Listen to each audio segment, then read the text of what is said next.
తెలంగాణ ఉద్యమకారులకు ఇండ్ల జాగలు ఇస్తామని కొత్త గవర్నమెంట్ అనగానే చాలా మంది దరఖాస్తులు పెడుతురు. కాకుంటే అప్పుడు కేసు అయినట్టు పోలీస్ స్టేషన్లో ఎఫ్ఐఆర్ ఉండాలంట. కొందరి మీద కేసులాయే, కొందరు కేసులు కాకుండా ఎట్లనో గట్ల తప్పించుకునురి. గీ రూల్ పెడితే ఎట్లా అని ఉద్యమకారులు అంటున్న మాట.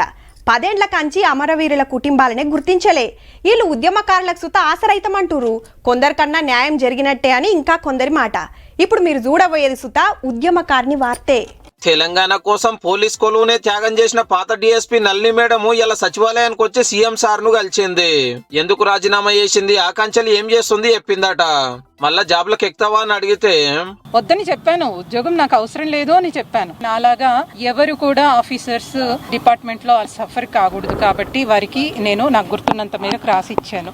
గదన్నట్టు ఉద్యమకారుల మీదకి లాఠీ ఎత్తలేక కేసులు పెట్టలేక అంత పెద్ద పదవికి రాజీనామా చేసి గల్లీకెళ్లి మస్తు కొట్లాడింది తెలంగాణ కోసము. కానీ మన రాష్ట్రం మనకైనాక కూడా నల్లినక్కను ఎవ్వరు పట్టించుకోలే. ఏడుందో ఏం చేస్తుందో మొన్నటిదాకా ఎవ్వరికి తెలియకుండే. యాగాలు హోమాలతోటి మొత్తం భక్తిలో మునిగిపోయింది. కొత్త గవర్నమెంట్ వచ్చింది కాబట్టి మళ్ళా కొలువులకు తీసుకోవాలని కొందరు సోషల్ మీడియాలో రాసుడుతోటి సీఎం సార్ నజల్రా పడ్డది.